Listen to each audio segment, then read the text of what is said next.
Eh bien, bonjour à tous, je suis ravie de vous retrouver ici du coup pour cette nouvelle webconférence sur les métiers de la transition écologique et solidaire. Moi, je suis Laura Genevoix, je suis la fondatrice de Mon Job de Sens et j'ai le plaisir d'accueillir 3 intervenants de qualité. Alors, pour les photos, je vais vous partager mon écran pour que vous voyez quand même les petites têtes, surtout de ceux qu'on ne voit pas. Timothée, c'est dommage, mais bon, Ouais, ouais, on malheureusement, rêvera. j'ai porté la chemise et tout, mais bon. Donc voilà, les 3 invités qu'on accueille aujourd'hui, Timothée de Greenflex, Solène, désolée pour le en plus, à Satyani de Mélibé et Tristan Duhamel de Déclic écologique. Et voilà, ils auront tout le temps de se présenter à vous tout à l'heure. Quelques informations pratiques par rapport au déroulé de cette webconférence. Elle va durer peu ou prou 1 heure. On essaiera de pas trop déborder puisque j'imagine qu'il y en a qui vont reprendre le travail juste après. Si vous avez des problèmes techniques, la FAQ du dernier mail, non, puisque vous avez sans doute pas reçu de mail récemment, mais vous pouvez envoyer un message sur la page Facebook et c'est Sophie qui vous répondra. Vos micros sont coupés normalement par défaut, mais vous pouvez poser toutes vos questions dans le chat et on pourra y répondre du coup pendant la conférence et puis aussi à l'issue. Voilà. Donc, aujourd'hui, on va aborder cette question assez cruciale du métier de consultant RSE parce que c'est un sujet qui revient énormément. Il y a quand même beaucoup comment dire, on pourrait même dire de fantasmes par rapport à ce. Est-ce que vous voyez mon écran mais je me demande si sur le live on ne voit pas. Est-ce que quelqu'un pourrait juste 2 secondes vérifier sur Facebook si on ne voit pas mon écran? Non, mais je crois que dans le Facebook Live à côté, il y a moyen que ça s'affiche, parce que je voudrais avoir mes petites notes sous les yeux, ce serait quand même plus pratique pour être sûr de ne pas perdre le fil. Donc, quelques mots sur mon job de sens avant qu'on rentre dans le vif du sujet. Pour ceux qui ne Je vais connaissent pas voir sur encore. Facebook. Oui, pardon? Tu m'as dit quoi, Tristan? On ne voit pas? Je vais voir sur Facebook. Ah, c'est sympa, merci. Du coup, pour ceux qui ne connaissent pas encore, ce qu'on fait, c'est qu'on propose un parcours de bilan professionnel sur les métiers à impact. Depuis 3 ans, on a accompagné plus de 200 personnes pour retrouver du coup du sens dans leur travail et à trouver une place dans la transition écologique et solidaire. C'est peut-être d'ailleurs votre cas. Face aux urgences sociales et environnementales, et notamment aux échéances sur les questions climat avec l'horizon 2030, il y a beaucoup de personnes qui soient en poste ou en recherche d'emploi qui aimeraient agir sur leur temps de travail, sur leurs heures de bureau. Mais du coup, quand on vient du secteur traditionnel, on ne sait pas toujours comment opérer cette transition pro. Donc voilà, quand on a déjà avancé dans sa vie, qu'on a déjà un crédit ou un gros loyer et qu'on a une famille à nourrir, amorcer ce type de changement, ce n'est pas facile. Donc voilà, le but, c'est que, que vos proches puissent comprendre vos réflexions et de ne pas stresser si vous envisagez de quitter un CDI. Donc, pourquoi est-ce qu'on peut y arriver? Comment est-ce qu'on peut y arriver avec ce parcours? Et quels sont les types d'aboutissements auxquels vous pouvez espérer dans votre mission? Je vais vous raconter rapidement quelques histoires de personnes qui sont passées par notre parcours. Donc, il y a des personnes qui ont fait des reconversions radicales et donc notamment changé de métier, comme Clémentine, qui était consultante, qui faisait de l'audit interne dans un grand groupe et qui maintenant travaille, elle est chargée de projet zéro déchet dans une collectivité à côté de Bordeaux. On a Stéphane qui, lui, était gérant à son compte dans une boîte d'aménagement et qui a décidé de faire une transition pour être salarié dans le secteur du bâtiment durable. On a des personnes qui ont aussi décidé d'intraprendre, de monter des projets en interne, comme par exemple Moni, qui elle, était acheteuse au bon marché, qui rentrait dans la Green Team de chez LVMH pour porter des projets en interne. On a aussi des personnes qui ont décidé de garder le même métier mais de changer de structure, comme par exemple Lorraine qui travaillait elle, à la Fondation Cartier à la communication et qui a carrément pris la direction de la com du projet Energy Observer. On a aussi Charlotte qui, elle, travaillait en marketing chez Blablacar et qui maintenant travaille toujours en marketing, mais à La Fourche, qui est un supermarché bio en ligne. Et on en a qui sont passés à leur compte, comme par exemple Marc, qui lui travaillait dans le marketing digital et qui aussi a fait une reconversion parce qu'il travaille sur les questions d'efficacité énergétique et il est thermicien précisément. Et Tristan, qui va aussi témoigner tout à l'heure et qui lui avant était graphiste, directeur artistique et qui maintenant fait du conseil. Donc voilà, ce sont des histoires pour vous montrer qu'il est complètement possible de trouver un chemin qui peut être le vôtre. Et alors comment? Eh bien parce que on a mis toutes les étapes sur un parcours qui dure 3 mois. Et chaque semaine, il y a un contenu qui vous permet de faire un pas. Donc on va rassembler le meilleur du développement personnel et du développement professionnel en y ajoutant les briques indispensables des thématiques de la transition écologique et solidaire et du coup notre réseau, nous, des intervenants, de vos accompagnants qui sommes aussi issus de ce secteur. Donc là, par exemple, sur un déroulé type de parcours, on va travailler sur les moteurs de sens, les talents, aller chercher les causes auxquelles vous avez envie de contribuer, regardez-vous vos stratégies de réussite, comment vous allez développer votre réseau, débloquer les freins, travailler sur les scénarios de vie des possibles futurs qui vous attirent. Allez tester tout ça sur le terrain, regardez comment ça se passe pour vous, votre relation à l'argent, et puis ensuite, voilà, regardez la cohérence et mettre en place un plan d'action. Et ça, on le fait… Ah, pardon, désolée, c'était pas dans l'ordre. On le fait avec, du coup, les forces de ce parcours qui vont être à la fois de vous poser les bonnes questions au bon moment, parce que c'est souvent une période où on se pose énormément de questions, qu'on met tout en cause en permanence. Là, on vous dit, OK, on se pose et on va voir les choses dans cet ordre-là. On va mettre la force du collectif au service du cheminement personnel parce qu'on travaille avec des petits groupes. Donc, il y a suffisamment d'espace pour que vous puissiez vous exprimer et en même temps, le regard et les histoires des autres qui vont vous nourrir. Il y a aussi une place pour les sujets pratiques, comme le fait de gérer sa relation à l'argent. Comment on fait pour, quand on a envie de travailler dans l'associatif, d'arriver à faire face à ces questions de salaire, quand on doit quitter un CDI, aussi quand on a besoin de négocier un départ, quand on cherche à gérer les questions de parentalité à côté ou de développer son réseau. Voilà, ça, c'est toutes ces questions pratiques qu'on a besoin d'explorer. Et enfin, d'avoir une communauté qui vous ressemble, qui peut vous soutenir. Parce que les personnes qui viennent dans mon job de sens sont des personnes qui ont toutes les mêmes questions que vous, dans cette envie de contribution dans leur temps de travail. Donc, c'est ça qui fait qu'il y a vraiment la possibilité de se sentir soutenu et entouré et compris et comprise. Et tout ça, on le fait avec notre super équipe de choc. On est tous issus du secteur de la transition écologique et solidaire. Et à titre perso, on a aussi vécu une transition, donc on partage ça avec vous. On a Olivier qui était avant au ministère de la transition écologique et solidaire. Céline, qui est l'ancienne DRH d'Emmaüs France, donc super casquette du recrutement dans l'économie sociale. Camille, qui était l'ancienne directrice générale du magazine Alternative économique, je pense que vous connaissez tous, et Églantine, qui, elle, était formatrice chez MySésame, qui accompagnait les salariés sur les questions de business à impact.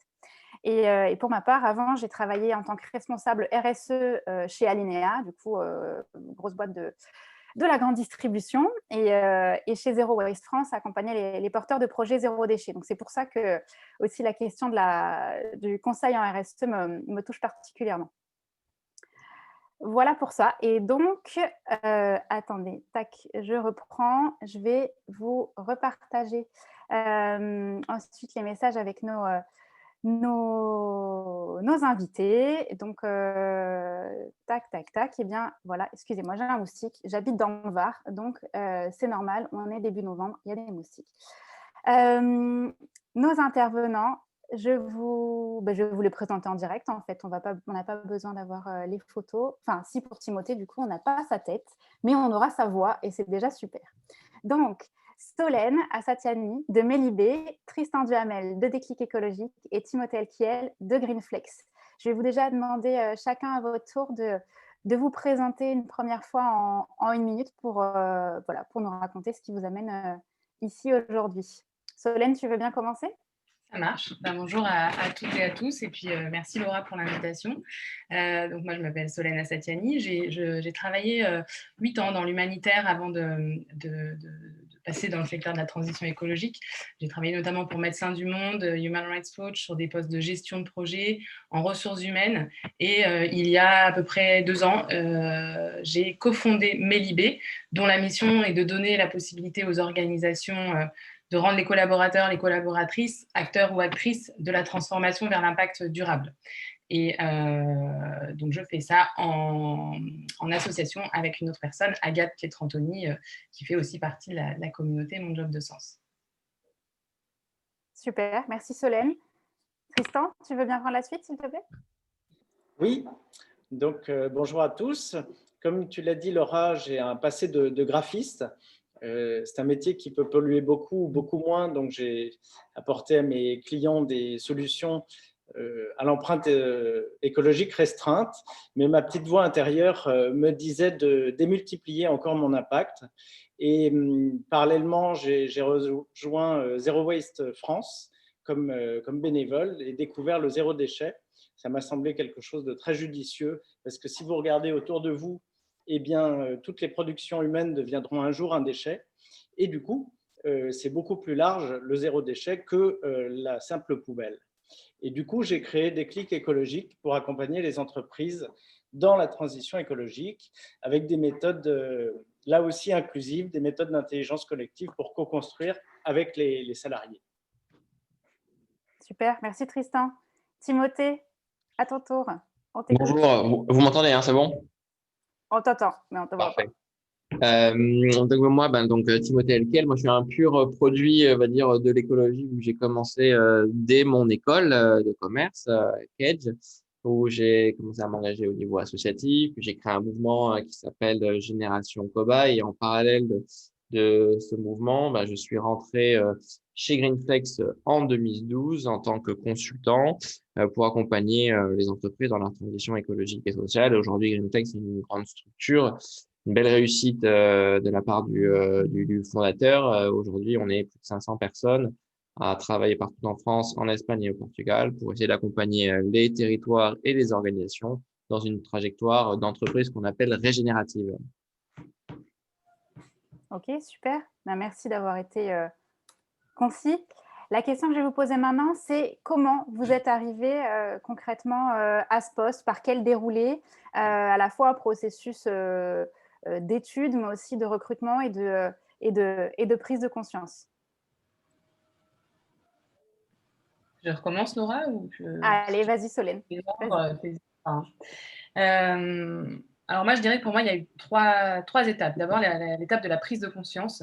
Celle-ci, elle a duré longtemps puisque, en fait, depuis 2013, je m'interrogeais sur est-ce que je suis à ma place dans l'humanitaire, est-ce que je continue là-dedans ou pas. Et pas qu'il n'y avait pas de sens dans ce que je faisais, mais j'avais à la fois des critiques sur l'action humanitaire et en même temps, moi, je me disais, c'est peut-être pas là que je suis le plus à ma place. Et il a fallu que je m'arrête de travailler, en fait, pour prendre le temps de la réflexion, que je prenne du recul.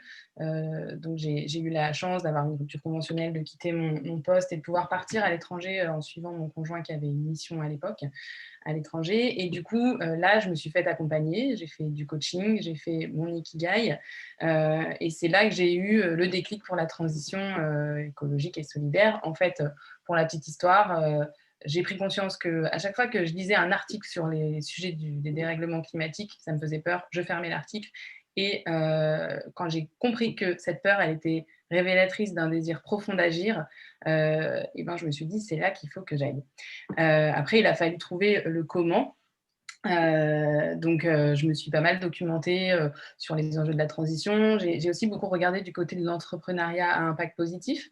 J'étais dans le secteur associatif depuis le début de mon parcours professionnel. J'avais envie d'aller plutôt vers des organisations qui avaient des modèles d'affaires autonomes. Et du coup, je me suis documenté sur tout ça, formée. Et à mon retour en France, j'ai fait du bénévolat pour la branche associative de Edeni. J'ai participé notamment à un atelier de mon job de sens. Et puis, j'ai surtout rencontré Agathe, qui est donc devenue mon associée depuis. Et avec Agathe, quand on s'est rencontrés, en fait, on s'est dit, OK, nous, on a des enjeux qui convergent.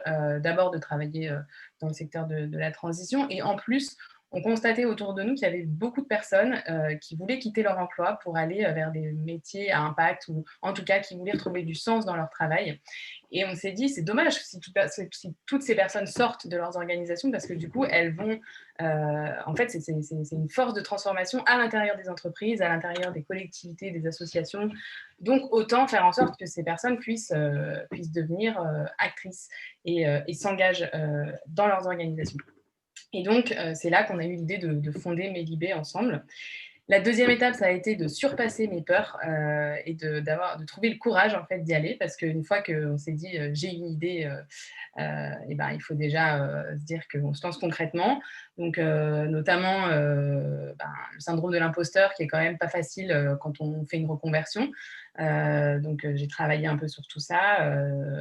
Avec l'aide d'Agathe aussi, qui était quand même un grand soutien pour moi, qui disait mais on ne sait pas tout faire, mais on va se former, on va y arriver. Donc, beaucoup d'enthousiasme. Et puis, je me suis fait coacher par Olivier, avec mon job de sens, qui m'a aussi beaucoup permis de travailler sur ses peurs et sur le récit, comment je racontais mon parcours, comment je légitimais ma place là-dedans.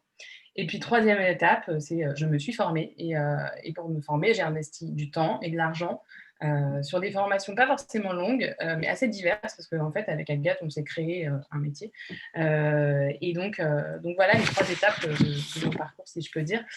Juste un petit conseil, du coup, pour les personnes qui se reconnaîtraient un petit peu dans ce parcours-là. Moi, j'aurais envie de recommander si vous êtes en poste, si vous êtes dans des structures, profitez des dispositifs de formation que vous avez à votre disposition. Il existe beaucoup de choses aujourd'hui, et que ce soit pour préparer un métier d'après et sortir de votre organisation, ou vous former pour intégrer des enjeux de transition sur vos postes actuels. En fait, la transformation écologique et sociale, elle doit être intégrale, elle doit être partout. Dans le futur, j'espère qu'il n'y aura pas juste des acteurs spécialistes, experts qui viendront recommander aux autres comment faire, mais que tout le monde, en fait, saura faire. Et du coup, c'est comme ça qu'on va changer les organisations, c'est en faisant bouger les choses de l'intérieur. Donc, réfléchissez aussi à comment vous pouvez amener ça, vous, sur vos postes actuels. Ce n'est pas toujours possible, mais parfois, ça l'est. Ok, merci Solène. Du coup, cette fois-ci, j'aimerais bien intercaler avec Timothée qui peut nous donner un témoignage, lui, côté au sein d'un grand groupe.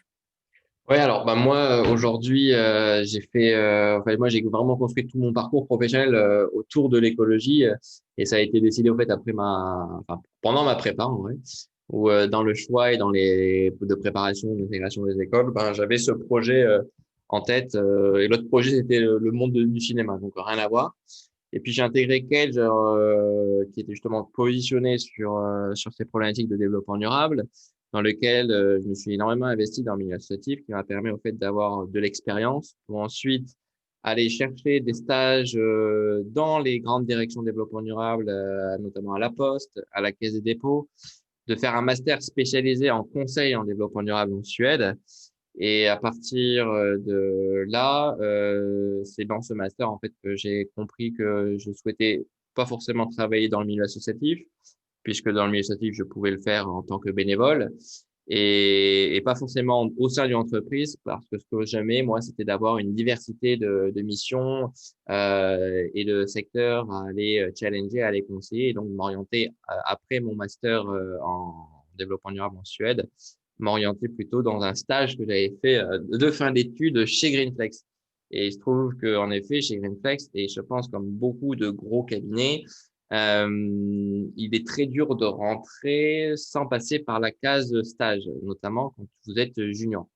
C'est-à-dire que tous nos recrutements de juniors se font aujourd'hui en embauchant, et ce qui est plutôt normal, les stagiaires qui sont en poste. Et donc, c'est comme ça que moi, que je suis rentré chez Greenflex et que j'ai ensuite continué mon parcours chez Greenflex en évoluant mon poste et en passant en gros de consultant à manager. Et donc, par rapport peut-être aux autres expériences, c'est vrai que moi, du coup, je n'ai pas été en reconversion.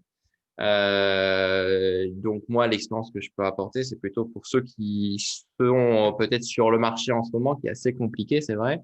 Et en tout cas, pour pouvoir rentrer dans des cabinets de conseil en junior, la case stage est pour moi aujourd'hui obligatoire. Ok, d'accord. Ben, écoute, merci de ce retour. Tristan, à toi? Oui. Alors, pour ma part, il y a eu un point de bascule. En fait, j'ai une conscience écologique qui s'est développée depuis très très longtemps. Mais il y a une quinzaine d'années à peu près, je ne sais pas si ça vous est déjà arrivé de nager au milieu des déchets, mais moi, ça m'est arrivé. Ou plutôt, ça a failli m'arriver. Je suis désolé, Laura, c'était à Marseille. Et j'arrivais dans une calanque magnifique. Et c'était vraiment un très, très beau spectacle. Sauf qu'arrivé sur la plage, c'était plein, plein, plein de déchets. Et les gens nageaient autour des déchets. Et du coup, pendant 10 minutes, je suis resté pétrifié en me disant mais je ne peux pas en profiter comme ça. Et puis finalement, je me suis levé et je me suis mis à ramasser ces déchets. Et en une demi-heure, c'était plié et la plage était nickel. Et en fait, ça m'a donné une grande satisfaction. Et c'est là où c'est quelque chose qui m'a vraiment motivé. Le fait d'agir apporte vraiment de la satisfaction. Et du coup, je me suis nourri de nombreuses lectures, de conférences, d'ateliers divers, où le bon sens était quelque chose de très important. Et puis, j'ai participé aux villes en transition. Et comme je l'ai dit tout à l'heure, j'ai rencontré Zero Waste France il y a 5 ans à peu près. Et au sein de Zero Waste, on a créé à 4 un groupe local sur la réduction des déchets au bureau. Et c'était un laboratoire. Donc, c'est vraiment aussi une expérience intéressante que l'associatif, parce que ça peut permettre de développer des idées. Et donc, c'est ce qui s'est fait. Moi, j'avais très envie d'intégrer de l'intelligence collective que j'avais également découvert avec cette association. Et donc, j'ai utilisé comme ça des méthodes de co-construction pour trouver les solutions fines aux entreprises, ce qui a le mérite également de motiver dans la foulée les participants. Et j'ai participé à mon job de sens. C'était une façon de m'assurer que j'étais vraiment dans la voie que je voulais développer, parce que le ramassage de déchets comme ça, le nettoyage, c'était quelque chose qui m'intéressait beaucoup aussi. Mais finalement, je me suis dit, aller à la source pour les éviter dès le début, c'est quelque chose de tout à fait judicieux. Et donc, c'est par des formations courtes sur toutes sortes de choses, aussi des MOOC, notamment le MOOC Devenir entrepreneur du changement qui m'a mis le pied à l'étrier et qui m'a permis aussi de voir un peu plus clairement ce que j'avais envie de faire. Et voilà. Et donc, mon job de sens, ça m'a permis d'affirmer les choix que j'avais faits. Ok, merci. La question que je voulais vous poser maintenant, c'était très concret. On va vraiment rentrer dans le vif du sujet. C'est en quoi consiste votre travail, vos missions et à quoi ressemblent vos semaines? Dans l'ordre que vous voulez. Allez-y, celui qui se sent de commencer. Je peux commencer si vous voulez. Vas-y, Timothée. Alors, nous, les missions, en fait, ils évoluent pas mal en fonction du poste sur lequel vous arrivez. Alors, il faut savoir que dans un cabinet de conseil, dans un gros cabinet, quand on est une grande entreprise, on est quand même encore assez stratifié, même si on travaille beaucoup en équipe. Donc, il y a une strate, on va dire, qu'il y a un stagiaire qui fait un premier travail pour le consultant junior, qui fait un premier travail pour le senior, pour le manager et pour le directeur de la mission, pour s'assurer qu'à chaque étape du travail, chacun puisse vraiment mettre sa valeur ajoutée pour que le livrable soit de forte valeur ajoutée. Donc ça, il y a quand même une répartition des rôles dans une équipe pour une mission donnée qui est assez importante en tout cas chez Greenflex. Et qui permet de travailler quand même beaucoup en équipe. C'est-à-dire que le métier du consultant, c'est avant tout un métier d'équipe chez Greenflex. Ouais, on peut être 2, 3, 4, 5, 6 personnes à travailler sur une même mission. Ça va dépendre de la taille des clients, bien sûr, de l'importance de la mission qui a été signée. Et en fonction, en fait, on va configurer une équipe. Mais donc, chaque rôle, chaque personne, après, a une rôle bien définie. Plus on est jeune et on est, on va dire, en début d'expérience, et plus notre travail sera de produire ce qu'on appelle de la matière, de l'expertise. Donc, c'est beaucoup de recherche et beaucoup d'appels téléphoniques, de lecture, de synthèse pour pouvoir nourrir l'expertise du consultant notamment senior et du manager. Moi, aujourd'hui, j'ai plus un rôle de direction de mission, ce qui fait que mon rôle, moi, consiste à trouver des missions, donc faire du développement commercial, manager les équipes, notamment s'assurer qu'ils soient bien formés, qu'ils soient bien dans l'organisation, que le partage d'informations s'opère bien, qu'il y ait de la bienveillance et du bien-être dans les équipes. Et bien sûr, le point clé aussi du directeur, c'est de s'assurer que ce qui va être délivré en matière de livrables aux clients soit de bonne qualité. Donc, j'ai un rôle de cadrer tout au long du projet la mission pour que la mission se déroule bien. Et se déroule bien, c'est pas dans la douleur. Se déroule bien, ça veut dire dans le respect des timings et du temps vendu pour assurer la rentabilité. Se déroule bien, c'est de faire attention qu'on répond bien aux objectifs et aux attentes des clients. Donc, c'est ces trois un peu composantes que je veille à faire sur la mission. Et donc, en gros, moi, aujourd'hui, je passe quand même beaucoup de temps, soit chez les clients en visite, parce que j'ai quand même encore un petit pied dans l'opérationnel. Donc, j'aime bien aussi d'aller dans les usines, dans les entreprises, voir concrètement comment ça se passe. Mais surtout, un point, c'est plutôt beaucoup d'échanges, ce moment par téléphone, pour soit convaincre les gens de rentrer dans les dispositifs, soit accompagner mes équipes pour les aider à délivrer de la meilleure des façons possibles. Voilà. Ok, du coup, ça fait quand même quelque chose de très, très polyvalent. Ouais, c'est vrai qu'alors si on doit retenir ce qui est compliqué, mais je crois que c'était dans les questions, donc je vais le garder dans les questions d'après. Le métier du conseil, c'est un métier très complet et assez difficile en vrai si on ne respecte pas certaines règles, et notamment la règle de la gestion des priorités de son temps. C'est le nerf de la guerre dans le conseil. Ok. Effectivement, bon, vous aurez l'occasion de rentrer dans le détail ensuite. Et allez-y, je vous laisse prendre la suite. J'y vais. Alors, moi, pour expliquer un petit peu ce que je fais au quotidien, il faut que j'explique un peu plus précisément ce qu'on fait chez Melibé, parce que du coup, on ne fait pas exactement du conseil, mais on va designer, concevoir des processus participatifs pour les mettre au service de projets de transformation écologique et solidaire. Donc, par exemple, ça va être intervenir auprès d'une entreprise qui veut définir sa raison d'être et qui veut pouvoir la décliner opérationnellement, stratégiquement, et faire ça de façon co-construite. Ou ça va être d'intervenir plus ponctuellement dans le cadre de séminaires ou de journées de team building pour animer des ateliers de co-construction de solutions de transformation de l'impact environnemental. Ou ça peut être encore des accompagnements plus longs, par exemple co-construire un projet pilote pour tester une nouvelle offre, un nouveau concept, un nouveau modèle d'affaires qui soit beaucoup plus responsable vis-à-vis du vivant en général. Donc, voilà ce qu'on fait chez Melibé. Donc, nous, notre quotidien, c'est déjà, en tout cas, quand on prépare ces ateliers, c'est mettre en place toute la panoplie d'outils qu'on a en intelligence collective et d'hybrider les méthodes pour répondre vraiment à des objectifs prédéfinis avec le ou la commanditaire. Et puis, il y a la partie facilitation quand on est vraiment dans l'atelier. Suite à l'atelier, on va récupérer de la matière qui est sortie de l'atelier et faire des livrables à partir de ça à remettre au client pour répondre à son objectif. Donc ça, c'est une partie du travail. Mais quand on est entrepreneur, il y a aussi toute une partie du travail qui est de chercher des clients, de faire de la prospection commerciale. Et ça occupe beaucoup de temps. aussi.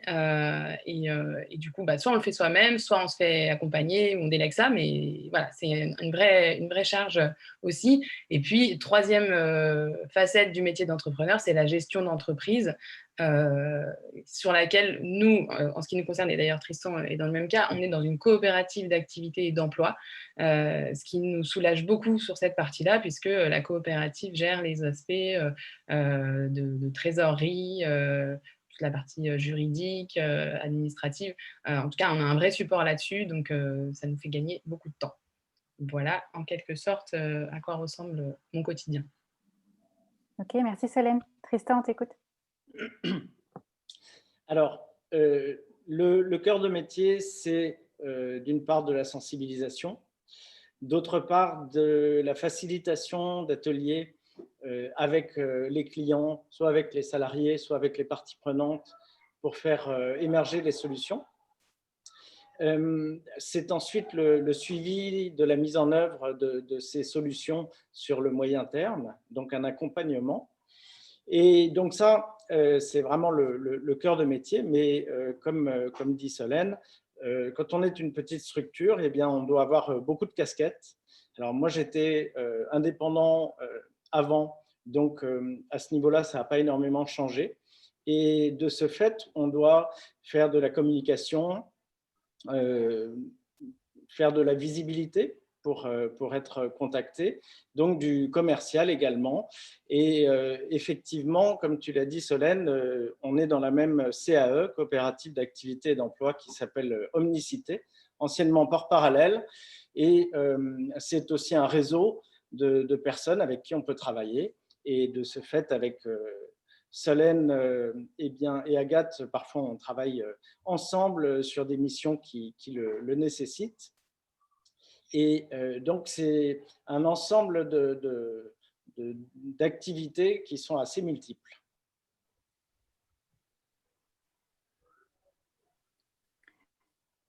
Ok, merci. La question que je voulais vous poser ensuite est assez cruciale, parce que parfois c'est ce qui fait qu'on peut avoir envie carrément de changer. C'est avec qui travaillez-vous? Et du coup, quels sont vos clients et comment vous décidez aussi avec qui vous travaillez?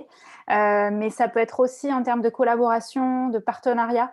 Et voilà, plus largement, quelles sont les personnes avec qui vous œuvrez au quotidien, quand c'est régulier? Je reprends la parole. Nous, pour l'instant, donc ça fait pas encore 2 ans que Medibé existe. Donc pour l'instant, on a principalement travaillé avec des entreprises. Ça a pu être même des entreprises de taille importante, puisqu'on a travaillé avec le Centre national de formation de Clairefontaine, de la Fédération française de football ou la Gardère Travel Retail. On a failli même travailler avec Tristan pour une entreprise familiale qui est spécialisée en levure de boulangerie, une entreprise internationale.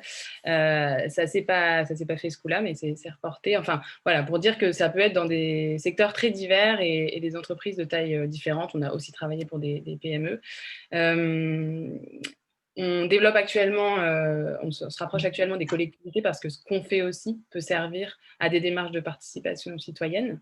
Donc ça, c'est un autre volet de notre activité. Et puis, prochainement, là, on développe tout un volet formation chez Medibé, et notamment pour prochainement accompagner les entreprises à se certifier Bicorp. Donc c'est dans les tuyaux, et donc ça va concerner des entreprises, puisque ce sont les entreprises qui peuvent se certifier Bicorp. Voilà nos clients. Ensuite, on travaille avec des partenaires aussi. Partenaires, soit ça peut être des consultants, comme avec Tristan, ou alors on a pu aussi travailler avec des animateurs de fresques du climat, des personnes qui font de la sensibilisation par le jeu, pardon. Donc, des personnes qui sont complémentaires en fait à ce qu'on fait, et avec qui, notamment quand on fait des partenariats avec des personnes qui sont sur de la sensibilisation, nous derrière, on va un cran plus loin sur rechercher des solutions, mettre en place des choses concrètement. Donc voilà. Et puis, on approche aussi actuellement des cabinets de conseil. On est en lien avec des gens de chez Greenflex, pas Timothée, mais peut-être plus tard, sur comment être complémentaire aussi de certains cabinets de conseil par rapport à ce qu'on fait nous en intelligence collective. Ok.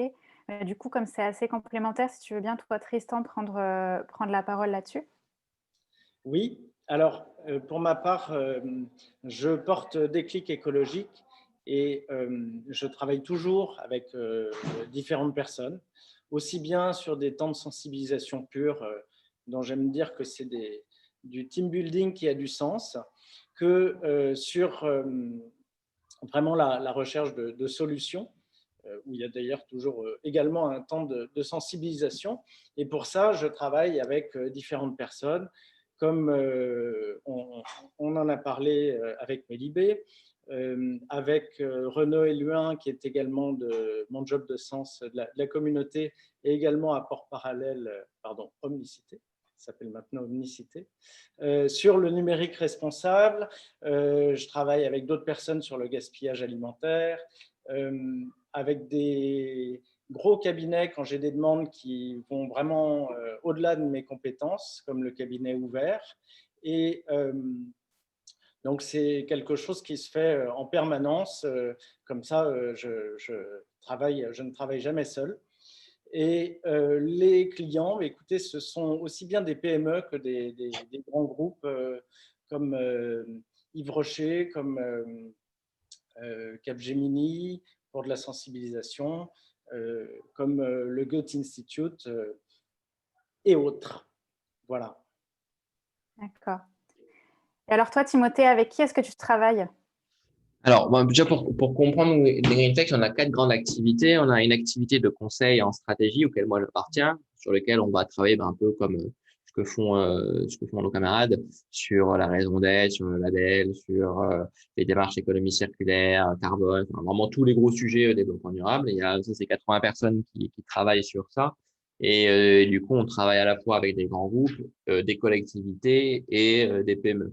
Moi, aujourd'hui, j'ai pour mission chez Gametex de développer plutôt le marché PME. Donc, moi, au quotidien, je ne travaille qu'avec des PME, voire des petites ETI. Donc, ça a été mon choix depuis 4 ans de me déconnecter du marché grand groupe pour me concentrer uniquement sur le marché PME. Mais Greenflex, au sens large, que ce soit sur le métier d'accompagnement en conseil en stratégie, que ce soit sur le métier d'accompagnement en conseil plutôt opérationnel, où là, on a une centaine de personnes qui travaillent uniquement sur les problématiques énergétiques. Donc là, leur mission, c'est de réduire la facture énergétique des clients. Et ces clients, ça peut être des distributeurs, ça peut être des entreprises industrielles, des entreprises de services, ça peut être un territoire. Alors, on a des projets au fait européens que l'on mène pour décarboner notamment et l'amélioration de tout ce qui est rénovation énergétique. On a un troisième métier où on a une centaine de développeurs, donc du digital. On développe en fait des solutions digitales. Là, c'est essentiellement que pour des grands comptes, parce qu'en fait, on est aujourd'hui incapable de développer des solutions digitales à moindre coût. Donc, du coup, on se retire en gros du marché PME. Et donc, sur ces plateformes, ça peut être des plateformes de pilotage du carbone, par exemple. C'est ce qu'on utilise avec Pôle emploi. Donc, Pôle emploi, aujourd'hui, ils pilotent, ils monitorent tout leur impact carbone de toutes leurs agences à travers une plateforme que l'on a développée pour eux. Et il y a un quatrième métier qui est complémentaire et qui a fait au fait la force du développement de Greenflex, c'est qu'au digital et au métier de conseil, on a plugué du financement pour financer la transition énergétique des clients. Donc là, on fait de la gestion d'actifs. Donc là aussi, on est quand même plutôt sur des grands comptes, hein, plutôt du CAC 40.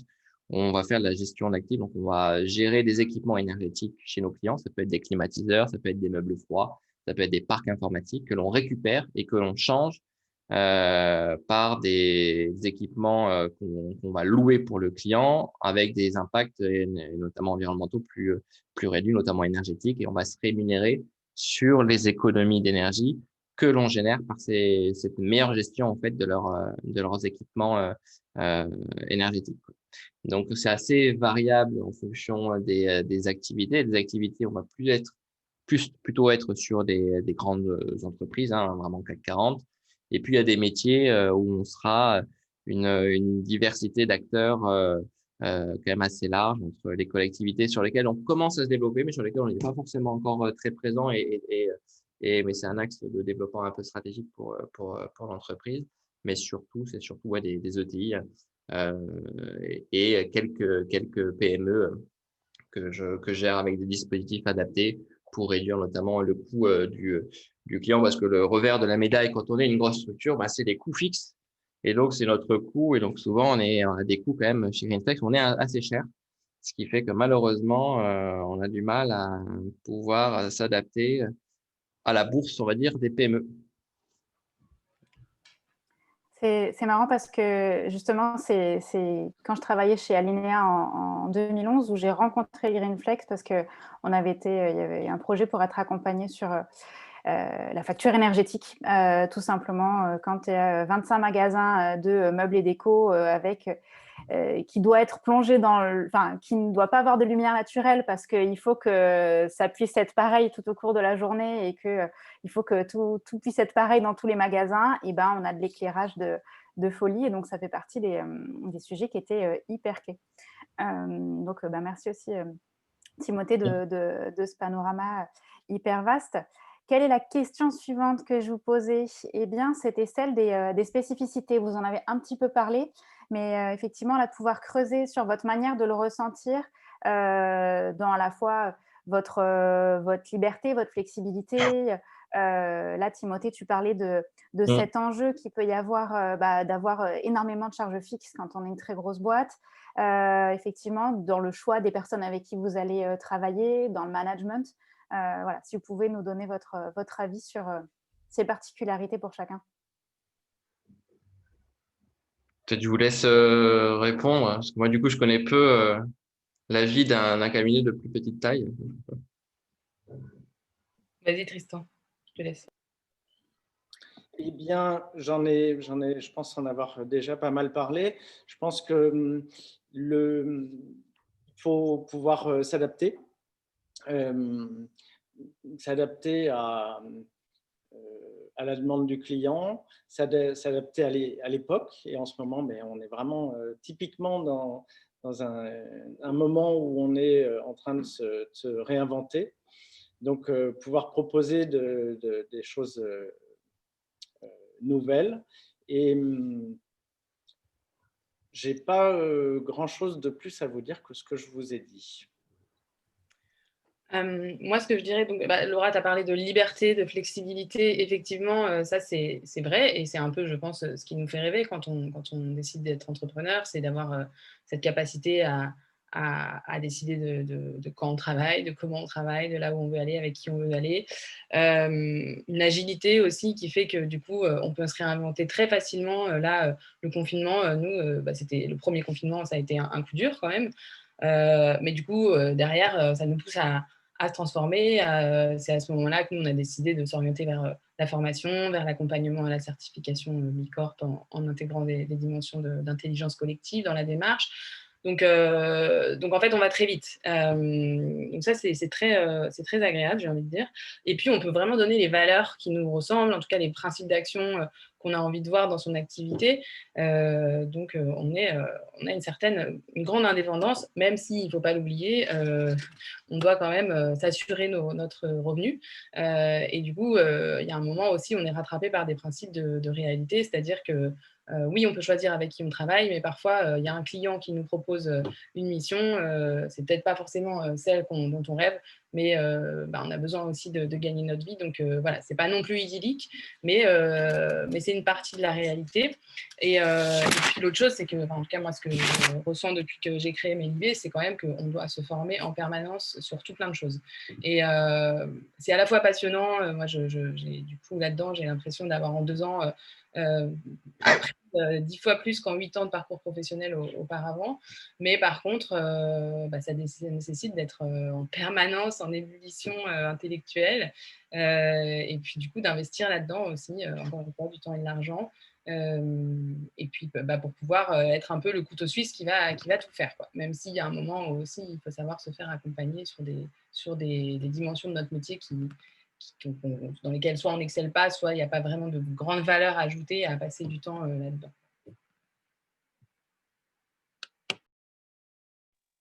Ok, alors du coup Tristan, toi, toujours côté indépendant? Oui, j'ai répondu de façon courte. Effectivement, toujours aller chercher, être en veille déjà, effectivement.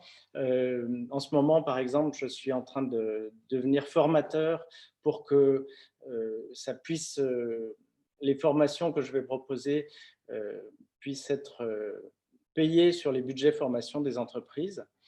Et voilà, je travaille avec au moins 4-5 personnes sur différents projets qui sont en phase d'élaboration et c'est très, très intéressant. Ok, merci. Timothée, alors attends, hop, voilà, vas-y. Oui, en fait, moi, je pense que. Alors, moi, j'ai connu GreenFlex, on était 20, donc j'ai vu aussi l'évolution d'une structure qui grandit vite. Et au final, moi, je pense on n'est pas encore suffisamment gros pour avoir les défauts de très grands cabinets. Je parle, par exemple, de défauts d'organisation, enfin, si je peux faire le défaut, en tout cas de lourdeur que peuvent avoir des gros cabinets de conseil comme les Big Four. On n'en est pas là, hein, clairement, on en est quand même encore loin en termes de taille de structuration. Mais n'empêche, c'est sûr qu'il y a un point que je vois, moi, par rapport à quand j'entends l'agilité, c'est clair qu'on l'a beaucoup moins que quand on était 20. Et ça manque, même si on essaie, on a des méthodes d'organisation en interne qui nous permettent de pouvoir proposer des idées, développer des projets un peu en intrapreneuriat, hein. Moi, je suis bien passé pour ça parce qu'on a créé même un restaurant. Bon, on a fermé après le Covid, Imago Resto pour ceux qui travaillent près du Grand Boulevard, qui était ouvert au grand public et qui était le fruit justement d'idées et de d'innovation collaborative et qui a permis à l'entreprise de créer une nouvelle activité de restaurant un peu différent et décalé. Mais l'agilité, je pense que c'est aujourd'hui ce qui se perd le plus par rapport à GreenFlex d'origine. Pas forcément la flexibilité, parce que clairement, on n'a pas à se plaindre aujourd'hui. On est très libre sur nos horaires et là où on travaille. Et ça, c'était même avant le Covid. Donc, c'est à la charge de chaque manager, en fait, en lien avec ses équipes, d'organiser. Voilà, il y en a qui sont peut-être plus matinales que d'autres. Il y en a qui ont envie de passer le vendredi à Bordeaux parce qu'ils veulent aller surfer. Bon, ça, c'est par exemple typiquement dans mon équipe. Donc ça, il y a pas trop de problématiques. C'est surtout, ouais, je pense, le côté agilité et reporting, de plus en plus de reporting quand même, qui nous est imposé avec la taille et qui alourdit les prises de décision. Bon, après, le bon côté de la pièce quand on se développe, c'est qu'on a aussi un peu plus de budget et d'investissement possible, hein, même, pas forcément, même si ça ne se concrétise pas forcément tous les jours, mais en tout cas, voilà, quand il y a une action qui est décidée au niveau de la direction, on peut y mettre les moyens et on peut faire des développements qui sont intéressants. Donc, il y a, après, est-ce que je préfère le GreenFlex du début? Je pense qu'en tant que moi, un intrapreneur dans l'âme, clairement, c'est sûr que quand on est 20, on touche un peu plus à tout et c'est sympa, voilà, d'avoir une cohésion. On connaît tout le monde. Là, quand on est 500, on ne connaît plus tout le monde dans l'entreprise et donc en termes de convivialité, on perd un petit peu aussi. Mais est-ce que derrière, avec les moyens, on peut aller plus vite? Ça, c'est toujours la question que je me pose et auquel je n'ai pas encore la réponse. Alors, la dernière question, la plus importante au final, parce que je pense que c'est celle qui va vraiment intéresser le plus toutes les personnes qui vous écoutent, c'est comment vous avez su que c'était un métier fait pour vous? Parce que, comme je vous le disais quand on préparait cette session, et vraiment comme c'était en description, c'est vrai que consultant RSE, consultant développement durable, ça fait partie du top 3 des messages qui nous arrivent le plus de toutes les personnes qui nous contactent et qui cherchent de l'impact, qui nous disent, voilà, forcément, c'est de faire du conseil. Et je pense qu'il y a quand même de fausses idées. Donc, c'était ce que je voulais qu'on arrive à clarifier pendant cette session.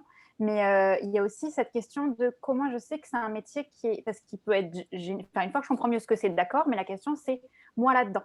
Parce qu'il peut être super pour certains, mais pour avoir été responsable développement durable dans une grosse boîte pendant 2 ans, à la fin, je peux te dire, en fait, c'était pas fait pour moi. C'est un métier impact, mais pas pour moi. Donc, vous, comment est-ce que vous arriveriez à dire que ce métier-là, c'est vraiment un métier dans lequel vous allez trouver votre place? Je peux commencer si vous voulez. Comme je vous ai dit, moi j'étais graphiste auparavant et c'est vraiment un métier que j'aime beaucoup. Et pourtant, j'ai voulu aller plus loin, avoir un impact plus fort encore sur l'environnement. Et c'est vraiment la satisfaction d'agir concrètement, d'avoir des résultats vraiment mesurables et concrets. Ça, c'est quelque chose qui est très, très motivant. Après, être dans une toute petite structure ou indépendant, mais c'est vraiment un style de vie. Donc, il faut aimer ça, il faut être prêt à tout mener de front et à changer plusieurs fois de casquette dans la même journée, par exemple. Donc, c'est quelque chose qui est très satisfaisant. Et puis, si j'ai un conseil à donner, c'est de ne pas rester seul, néanmoins. C'est de favoriser les rencontres, les échanges. Et c'est comme ça, par exemple, que dans le coworking où je suis ici à Montreuil, au Mundo M, eh bien, j'ai rencontré Pascal Paula qui avait créé une association artistique et culturelle. Et ensemble, on a répondu à un appel à projet sur la réduction du gaspillage alimentaire. Et on est ravis de l'avoir gagné une première fois en 2019, ce qui nous a permis de faire un pilote. Et on a postulé une deuxième fois en 2020 et on a gagné une deuxième fois un appel à projet pour sensibiliser 5 restaurants cette fois-ci, en d'une part réduisant avec eux le gaspillage alimentaire et le jetable, et ensuite en sensibilisant les clients en faisant intervenir des artistes. Donc c'est un exemple de choses qu'on peut faire comme ça et qui peuvent être vraiment intéressants de faire émerger à travers les rencontres. Okay, merci Tristan. Timothée, cette fois-ci, on change un peu l'ordre. Il faut juste que tu réactives ton micro. Voilà, ok. Donc moi, ça fait quand même en fait 8 ans finalement que je fais ce métier, même s'il a évolué.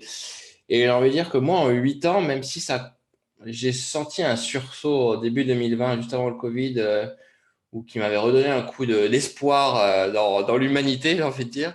En 8 ans, moi, je trouve que le conseil, il faut quand même aimer la frustration. Ça, c'est quand même un point clé, sinon vous risquerez d'être malheureux.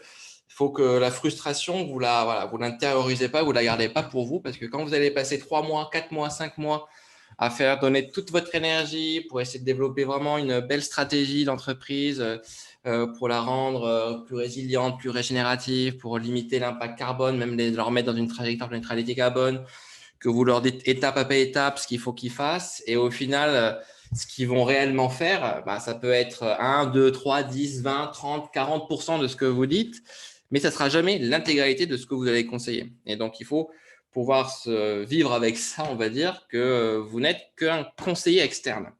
Donc, finalement, la décision ne vous appartient pas. Vous pouvez donner tout votre possible pour essayer de convaincre votre client de faire ce que vous leur proposez de faire, et surtout, ils vous payent pour ça. Mais il y a des milliards de choses, des aléas dans la vie de l'entreprise que vous conseillez qui va faire qu'il y a une partie qui ne sera jamais mise en place. Et il faut se dire, ça, c'est pas grave, parce que déjà, prendre les quelques pourcents d'avancement, ce sera déjà, on va dire, en termes d'impact, ce sera déjà ça, surtout si vous travaillez avec une très grande entreprise. Si vous leur faites changer juste un petit bout, mais ce petit bout, vu qu'il est énorme, c'est quand même un impact important. Mais il faut pas voir le verre à moitié vide, quoi. En tout cas, dans le conseil, ça c'est important. Sinon, vous risquez très vite d'être démoralisé et de vous dire, mais au final, à quoi bon, quoi, ou de vous radicaliser. Et ça a été le cas, je pense, de pas mal, en tout cas moi, de mes collègues. Je fais partie des dinosaures maintenant chez Greenflex, clairement. Je dois faire même dans le top 10 des gens les plus anciens dans le conseil. Ça, c'est même dans le top 3, je pense, dans le conseil. J'ai vu beaucoup de personnes se radicaliser, entre guillemets, dans le bon sens du terme, c'est-à-dire, OK, il faut vraiment que je fasse soit mes propres projets, soit qu'on aille beaucoup plus loin et qu'on soit beaucoup plus radical dans nos propositions. C'est vrai que nous, pendant quelques années, on s'est dit, est-ce qu'il faut avoir des convictions très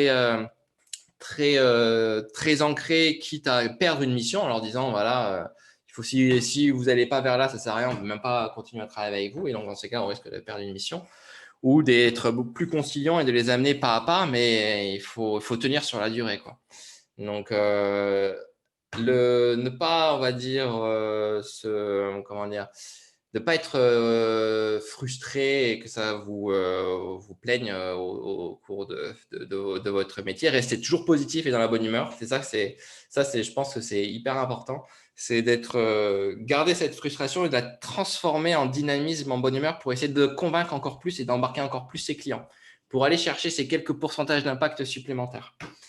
Et puis, dans les conseils, moi, que je pourrais aussi donner pour faire de ce métier de conseil quelque chose sur lequel vous puissiez vous épanouir, il faut être assez équilibré entre la créativité qui sera issue de votre curiosité par rapport à tout ce que vous avez pu le voir. Et je rejoins ce qui a été dit sur une montée en compétences perpétuelle, c'est-à-dire qu'il faut toujours se remettre en question. Un bon consultant, s'il ne se remet pas en question, il est très vite dépassé, surtout sur nos sujets en développement durable. Ça, c'est fondamental. Donc, être curieux et innovant et en même temps être rigoureux. Alors, il ne faut pas aller chercher la rigueur de l'auditeur parce que sinon, vous allez perdre cette chaleur humaine qui est très importante sur nos sujets, mais être suffisamment rigoureux pour ne pas vous perdre et pas vous noyer dans les sujets, les enjeux et avoir une gestion du temps qui vous permettent d'avoir une vie, parce qu'on a beaucoup parlé le conseil, souvent, vu qu'on vend du jour homme, il suffit qu'on dépasse, on a toujours notre deadline à donner, qu'est-ce que ça bloque, du coup, ça bouffe du temps la nuit, le soir et parfois le week-end. Et donc, une bonne gestion du temps permet d'éviter d'avoir on va dire, un poste qui va vous ruiner votre équilibre vie professionnelle. Donc ça, nous, on a fait des progrès, en tout cas moi dans l'équipe aujourd'hui, on ne travaille plus après 19h, on ne travaille pas le week-end. Donc on est retrouvé dans une organisation du temps qui laisse quand même la place à l'équilibre vie pro, vie privée. Donc moi, je dirais attention à la frustration, de pouvoir la gérer de manière positive, de la bonne humeur et de la créativité dans un cadre rigoureux. Et si vous arrivez à respecter ça, je suis sûr que vous vous épanouirez dans le métier de conseil en développement durable. Merci Timothée. Solène, on t'écoute. Oui, alors juste pour préciser, pour revenir sur une question qui m'a été posée dans le chat, parce que c'est plus simple de répondre à l'oral, sur qu'est-ce qui a fait que j'ai quitté le milieu des ONG, enfin, je ne sais plus comment c'était formulé, mais en gros, pour préciser, moi j'étais à la fois un peu à ce moment-là lassée du mode de gouvernance de la structure dans laquelle j'étais, mais attention, toutes les ONG n'ont pas les mêmes modes de gouvernance, donc ça c'est vraiment spécifique à chacune, et mode de gouvernance que je trouvais un peu trop pyramidal et un peu trop ronflant. Par ailleurs, sur l'action humanitaire, j'avais quelques questions, quelques interrogations éthiques sur la façon dont se fait l'humanitaire depuis les ONG occidentales, même si il y a beaucoup de débats là-dessus et je pense que les ONG font aussi beaucoup de super choses. Mais voilà, moi j'en étais à un point de questionnement et donc ça engage vraiment que mon ressenti et en tout cas la leçon c'était plutôt quelle est vraiment la grande cause qui me motive et elle n'était pas forcément là, quoi. Voilà. Après, sur la partie, pour revenir à la question, donc comment j'ai su si ce métier était fait pour moi. Moi, je crois que ce qui m'a beaucoup aidé, c'est l'accompagnement dont j'ai bénéficié en coaching à différents niveaux, à différents moments, mais qui m'a permis de savoir, d'écouter mes intuitions, en fait, et de savoir ce qui me faisait vibrer. Et en fait, moi, nous, avec Mélibé, en tout cas, on ne vend pas spécialement une expertise de conseil en RSE. On a une culture en RSE, en développement durable, sur les enjeux de l'impact durable, qui nous permettent de construire des ateliers, des processus participatifs vraiment ancrés dans cette dimension-là. Mais moi, du coup, ce qui me fait vibrer, c'est ce métier de facilitation. Et en fait, quand j'anime un atelier et que je vois à quel point les participants ou les participantes sont on va dire, embarqués dans la puissance créatrice que donne le collectif, qu'à la fin, c'était le cas par exemple quand on est intervenu avec la FFF à Clairefontaine, les personnes se regardent en se disant ok, toi aussi tu es intéressé par ces sujets, en fait on n'en a jamais parlé, on n'a jamais eu l'espace pour en parler, du coup on a cassé des silos et en fait on a déclenché une dynamique au-delà même des solutions qui avaient pu être proposées dans l'atelier. Donc voilà, moi c'est ça qui me fait vibrer et du coup c'est ce métier-là que j'ai décidé de développer Et par ailleurs, ça n'empêche pas, quand on fait appel à nous, d'avoir recours à des experts sur faire son bilan carbone, des experts sur la transition énergétique. Voilà, nous, on est une brique dans l'expertise autour de la transformation écologique et sociale. Et effectivement, je rejoins Timothée dans la frustration.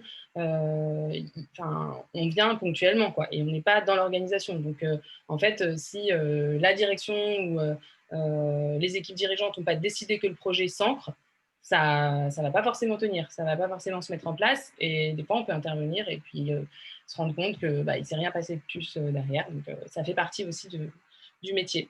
Moi, je crois aussi qu'un autre élément qui m'a permis de me dire c'est là que je vais, c'était de savoir que je pouvais y aller en partenariat avec Agathe parce qu'on était très complémentaires et que moi, toute seule, je ne me sentais pas d'y aller. Donc, il faut aussi savoir, comme disait Tristan, s'entourer. Ça ne veut pas dire forcément entreprendre avec un ou une associée, mais en tout cas, savoir sur qui on va s'appuyer pour pouvoir se booster, notamment dans les moments de faiblesse, on va dire. Et puis, il y a quand même la question du filet de sécurité. C'est-à-dire, est-ce que j'ai un filet de sécurité si ça ne marche pas? L'entrepreneuriat, ça peut être précaire. Quand on a 2 ans de chômage, ça passe très vite. Et au bout de 2 ans, on ne se rémunère pas forcément tout de suite. Donc là, je parle plus pour être indépendant. Il faut vraiment penser à ça parce que sinon, c'est beaucoup de stress et ça peut gâcher votre projet, même s'il a du potentiel. Mais le temps que ça décolle, ce n'est pas forcément la temporalité qui est nécessaire pour vous pour avoir des revenus. Voilà, donc, et puis dernier message, c'est vraiment, je pense que si vous voulez aller dans le conseil, questionnez des gens qui sont dedans, comme là, vous avez l'occasion d'entendre nos témoignages, mais continuez, explorer, parce que pour vous rendre compte vraiment de la réalité du métier, et peut-être que vous allez vous rendre compte qu'en fait, ce que vous voulez faire, vous pouvez le faire de l'intérieur, de là où vous êtes, et par rapport à ce que je disais au début, encore une fois, unissez-vous avec d'autres dans vos organisations, vous verrez que vous pouvez être assez puissant, faites-vous accompagner pour ça si c'est nécessaire, mais voilà, le changement, il peut être aussi à l'intérieur de vos organisations.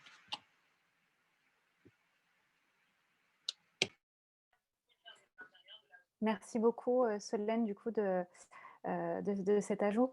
Je crois qu'on a répondu à toutes les questions qui étaient dans le chat à ce stade. Je vais rapidement rebondir parce que ça y est, il est 14h03 sur ce que Solène a dit dans un point qui l'a aidé, qui avait été d'être accompagnée. Effectivement, c'est clair et c'est d'ailleurs la raison d'être de mon job de sens, c'est que il y a tellement de questions à se poser entre, voilà, c'est quoi la transition? Qu'est-ce que j'y ferai moi? Et puis, est-ce que je peux quitter? Pour faire quel métier? Mais en fait, ce métier, c'est quoi? Et puis, avec qui? Et puis, qui c'est qui va m'en parler? Et à un moment, pour pas se sentir juste écrasé par toutes ces questions, ça peut être plus simple d'être pris par la main pour les aborder dans le bon sens. Donc, je vous parle brièvement, très, très vite de ce qui va se passer. Si vous sentez que c'est le bon moment pour vous et que par rapport à ces questions-là, vous avez besoin d'être accompagné. On a eu plein de demandes la semaine dernière, alors qu'on avait lancé une promo qui était censée être la dernière. On en lance une dernière de 2020, qui démarre le 8 décembre et qui sera à 100% en visio. Donc, voilà, on propose une réduction de 120 € sur le parcours, qui vaut initialement 1 200 € et qui sera 1 080 jusqu'à dimanche soir. Donc, si vous sentez que vous avez besoin d'être accompagné, saisissez cette opportunité. Et puis, du coup, je voulais quand même vraiment remercier nos intervenants pour avoir partagé leur retour parce qu'on ne parle pas que d'un métier, on parle de soi-même et du coup, c'est une marque de confiance que d'avoir partagé ça avec nous. Donc, c'est très, très précieux. J'espère que du coup, vous avez tous apprécié. Si jamais vous avez encore des questions qui surviennent après, notez-les, envoyez-les nous. On pourra aussi, je penserais solliciter nos intervenants, nos témoins pour faire un peu de production écrite. Je pense qu'on va faire un article suite à ça. Donc voilà, si jamais chacun de vous avez envie de dire en 1 minute un petit mot avant qu'on se dise au revoir, le micro est à vous. Timothée, je crois que tu as ouvert le tien, donc tu peux commencer. Ouais, j'ai ouvert, non, parce que du coup, j'avais vu les questions, peut-être que j'en profite de ma minute pour répondre brièvement aux questions sur l'option stage. Alors, si vous avez déjà une expérience métier, c'est-à-dire dans le développement durable, en vrai, peut-être que vous pouvez passer l'option stage et rentrer du coup directement dans un poste qui ne sera pas consultant junior, mais plutôt un poste consultant senior. Et dans ces cas-là, vous aurez le temps en fait de la période d'essai pour vraiment apprendre la méthodologie du conseil. Donc ça peut passer. Et on ne prend pas par contre d'alternance nous dans le métier du conseil, parce que l'alternance, le problème, c'est que vu qu'on a des missions qui sont souvent sur les temps courts, c'est difficile d'avoir un alternant qui va être une semaine sur 2 ou 2 jours, ça dépend après la période d'alternance, à l'école, quoi. Donc, c'est vrai que l'alternance dans le conseil en développement durable, elle est assez peu développée. Mais sinon, après, ce que je pourrais dire, c'est que ça reste c'est un beau métier. Je pense que c'est un métier qui va clairement avoir de l'avenir, qui est en pleine métamorphose. On parle aujourd'hui, en effet, on va chercher plus la recherche d'impact. On est plus là pour faire des démarches RSE, mais plutôt essayer de vraiment faire des choses concrètes, mesurables, qui transforment et embarquent les salariés. Ça, c'est vraiment le renouveau en gros du métier du conseil en développement durable. Et ce qui va de pair, c'est que du coup, il y a de plus en plus de monde qui veulent faire ça. Et donc, il va aussi de plus en plus falloir se spécialiser, parce qu'on ne sera pas expert sur tout ou s'associer avec d'autres. Donc, l'esprit d'équipe et la coopération, je pense, ce sera une des vertus clés des réussites des projets professionnels dans les années à venir.